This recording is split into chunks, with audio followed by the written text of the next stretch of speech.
Making a statement in the House of Commons yesterday, British Prime Minister David Cameron said he made it clear to President Rajapaksa that he has a real opportunity through magnanimity and reform to build a prosperous future for Sri Lanka. Responding to the statement, leader of the opposition Edward Miliband said that Britain should do what it can to ensure that the truth emerges about the alleged crimes that were committed in Sri Lanka.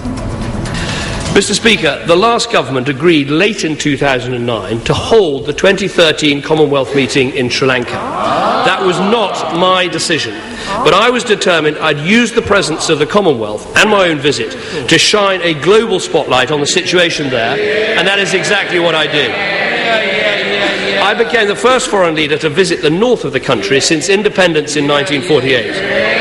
And by taking the media with me, I gave the local population the chance to be heard by an international audience. Mr. Speaker, no one wants to return to the days of the Tamil Tigers and the disgusting and brutal things that they did.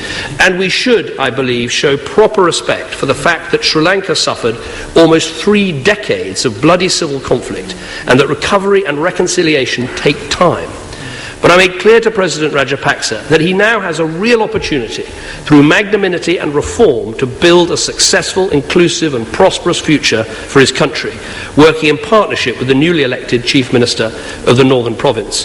It is an extraordinary and beautiful country with enormous potential. Achieving that potential is all about reconciliation. It is about bringing justice and closure and healing to this country, which now has the chance, if it takes it, of a much brighter future.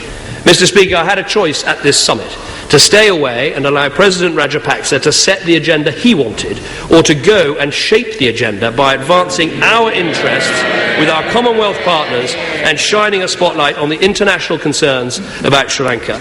I chose to go and stand up for our values and do all I could to advance them. That was, I believe, the right decision for Sri Lanka, for the Commonwealth and for Britain. And I commend this statement to the House. I believe this House is united in our abhorrence of terrorism and in recognising that what happened in Sri Lanka, particularly towards the end of the conflict in 2009, when tens of thousands of innocent civilians were murdered. Now let me ask him a series of questions. First, the Deputy Prime Minister said in May to this House, and I quote, "If the Sri Lankan government continues to ignore their international commitments in the lead-up to the Commonwealth Heads of Government meeting, of course there will be consequences." Can the Prime Minister tell us what were those consequences for the Sri Lankan government? Second, at the summit on Friday, the Prime Minister called for the Sri Lankan government, as he said, to initiate an independent inquiry by March into allegations of war crimes. But by Sunday, President Rajapaksa had already appeared to reject this. Mr. Speaker, the legacy of human rights abuses in Sri Lanka is in contradiction to the good traditions of the Commonwealth. We believe we cannot let the matter rest. Britain must do what it can to ensure that the truth emerges about the crimes that were committed so there can be justice for those who have suffered so much. When the government acts to make that happen, we will support them. He asked specifically on Sri Lanka whether we pressed for our agenda. Yes, we did, very directly, on the importance of land reform, on the importance of human rights, on the importance of an independent inquiry. Now, of course, some other leaders decided to stay away, and everyone must take their own decision, but frankly, no country on earth has a more direct relationship with the Commonwealth than this one, and that's why it is right to go. And I have to say to him, if he's concerned about the rights of Tamils, as I am, and reconciliation, the right thing to do is go and shine a spotlight on their plight. You can't do that sitting at home.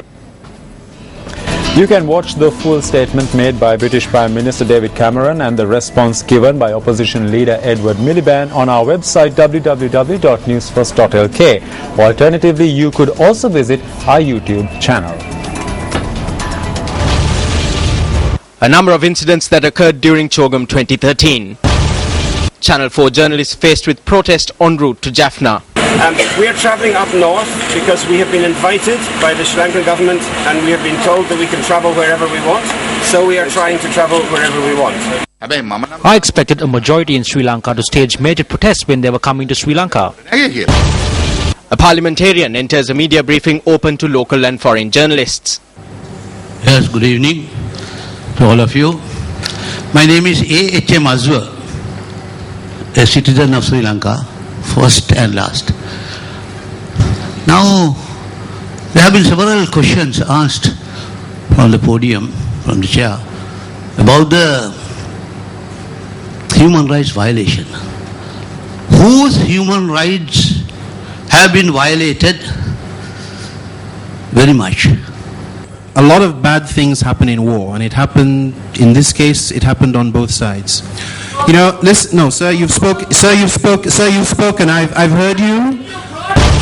At the moment, the camera is being held by a security guard behind Duncan, who's filming, and he actually literally is being restrained. Perhaps you'd like to turn around, Duncan, and we can see who's holding you back. This gentleman keeps moving. Can you let go? Can you let go, please, sir? Why are you interfering with the freedom of the press? Why are you interfering with the freedom of the press in this way? Why?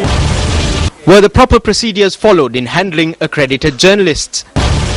Were such incidents unavoidable owing to the lack of qualifications of decision makers? Could these incidents have been managed better so as to receive the benefits of Sri Lanka hosting CHOGM?